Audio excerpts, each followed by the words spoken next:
సింహాచలం శ్రీ వరాహ లక్ష్మీ నరసింహస్వామి వారి దేవస్థానంలో వైకుంఠ ఏకాదశి సందర్భంగా శుక్రవారం స్వామికి విశేష పూజలు నిర్వహించనున్నారు. ఈ సందర్భంగా స్వామివారి పూజా విశేషాలను ఆర్య స్థానాచార్యులు టిపి రాజగోపాల్ వివరించారు. సుందరాయ శుభాంగాయ మంగళాయ మహోజసే సింహశైల నివాసాయ శ్రీ నృసింహాయ మంగళం. శ్రీ శ్రీ శ్రీ వరాహ లక్ష్మీ నరసింహస్వామి వారి సన్నిధానంలో పుష్య శుద్ధ ఏకాదశి శుక్రవారం కృత్తికా నక్షత్రం జనవరి 10వ తారీఖు. ఇవాళ వైకుంఠ ఏకాదశి. వైకుంఠ ఏకాదశి ఉత్తర ద్వార దర్శనాన్ని పురస్కరించుకొని రాత్రి 1 గంటకి సుప్రభాతం. 1 గంట నుంచి సుప్రభాతం అయిన తర్వాత 1 గంట నుంచి 1 గంటన్నర వరకు సుప్రభాతం అయిన తర్వాత ప్రాతరారాధనం. ప్రాతరారాధనంలో భాగంగా నిత్యవేద పారాయణం, ఉపనిషత్ పారాయణం అయిన తర్వాత ధూపసేవ సమయంలో చతుర్వేద పారాయణం, శ్రీరామాయణం, భారతం, భాగవతం, విష్ణు పురాణం, క్షేత్ర మహాత్మ్యం, వరాహ పురాణం, శ్రీభాష్యం మొదలైన గ్రంథాలన్నీ పారాయణం చేయడానికి ఉపక్రమిస్తారు. అనంతరం బాలభోగ నివేదనంతో సమాంతరంగా తిరుప్పావై సేవాకాలం, దీనితో సమాంతరంగా నిత్యహోమం, బలిహరణం అయిన తర్వాత మంగళాశాస్త్రం, చాతమరగోష్ఠి, తీర్థ వినియోగం అయిన తర్వాత చుట్టు సన్నిధులలో సింహవల్లి తాయారు సన్నిధిలోను, లక్ష్మీనారాయణ స్వామి వారి సన్నిధిలోను మంగళాశాస్త్రం పూర్తి చేసుకున్న తర్వాత అమ్మవారి సేవ పూర్తయిన తర్వాత అమ్మవారు ఆండాళ్ సన్నిధికి వేయించేసిన తర్వాత ఆండాళ్ సన్నిధిలో విశేష ఆరాధనం, నివేదనం, శవకాలం, చాతుర్వర్గోష్ఠి, తీర్థ వినియోగం అయిన తర్వాత ఆనాటి పాసుల విశేష వ్యాఖ్యానం, విశేషం విన్నపం అయిన తర్వాత అమ్మవారు ప్రధానాలయంలోకి వేయించేసిన తర్వాత వైలారగింపు, ముద్గానం, నివేదనం అయిన తర్వాత ఆళ్వార్ సన్నిధిలో విశేష ఆరాధనం, నివేదనం, శవకాలం, చాతుర్వర్గోష్ఠి, తీర్థ వినియోగం అయిన తర్వాత రాజభోగ నివేదనమై చుట్టు సన్నిధుల్లో నివేదనం పూర్తయిన తర్వాత మంగళ నీరాజనం అయిన తర్వాత ఈనాడు నుంచి ధారోత్సవాలు ఆరంభం. అమ్మవారు ధారకు బయలుదేరతారు. నీరాటోత్సవం అంటాం. ఆండాళమ్మవారు ఆ బేడ ప్రదక్షిణ పూర్వకంగా ధారకు వేయించేస్తారు.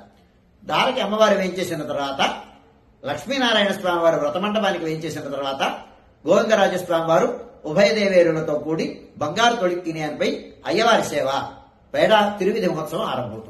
సుమారు 3:30 గంటల ప్రాంతంలో ఈ తిరువిధి మహోత్సవం ప్రారంభమవుతుంది. 3:30 గంటల నుంచి 4:15 గంటల వరకు తిరువిధి పూర్తి చేసుకుని ఆస్థాన మండపంలోకి వేయించేసిన తర్వాత ధూపాల పరిమళాలతో, దీపాల వెలుగులతో స్వామివారు ఉత్తర ద్వారం అంటే ఆలయ గోపుర ఉత్తర ద్వార మండపంలోకి వేయించేస్తారు. వేయించేసిన తర్వాత అక్కడ మంగళ నీరాజనం, ఉపచార సమర్పణం అయిన తర్వాత ఆనువంశిక ధర్మకర్తలు వారు రాజావారి యొక్క దర్శనం అవుతుంది. వారి దర్శనం అయిన తర్వాత ఆ మళ్లీ నీరాజనం జరిపించి స్వామివారిని భక్తులందరూ సుఖంగా దర్శనం చేసుకోవడం కోసమని ఉత్తర రాజ గోపురంలో ఈ స్వామివారు వేయించేస్తారు. సుమారు 5 గంటల ప్రాంతంలో 5 గంటల నుంచి వేదపారాయణలు, సంకీర్తనలుతో ఆ మధ్యన స్వామివారు ఉత్తర ద్వార దర్శనాన్ని అనుగ్రహిస్తారు.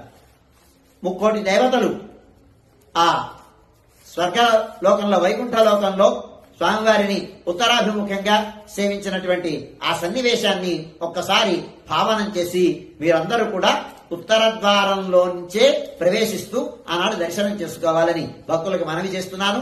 ఈ దర్శనం చతుర్విధ పురుషార్థాలని అనుగ్రహిస్తుంది.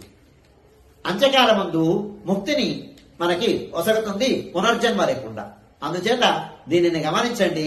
భక్తులందరూ కూడా, ఆస్తికులైనటువంటి వారు అందరూ కూడా, ఆధ్యాత్మిక పేత్తలందరూ కూడా ఉత్తరాభిముఖంగా ఉండేటువంటి స్వామిని సేవించి చరితార్థం చేసుకోండి. ఈ ఉత్తర ద్వార దర్శనం సుమారుగా 10:30 గంటల వరకు కొనసాగుతుంది. 10:30 గంటలు అయిన తర్వాత స్వామివారు గ్రామ తిరువీధి మహోత్సవానికి బయలుదేరుతారు.